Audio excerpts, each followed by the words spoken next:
batay sa pag-aaral, kailangan talaga namimit ng mga produktong petrolyo yung PNS.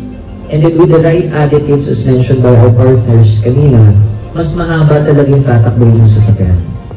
Pangalawa, dun sa dami ng sasakyan, magmula nung huli natin ginawa yung ating fuel eco run, nagkaroon na ng mas madami o pumasok na yung mga tinatawag natin, sabi ng ating partner kanina, new energy vehicle. Pero ang term natin sa pamahalaan is yung mga electric vehicles.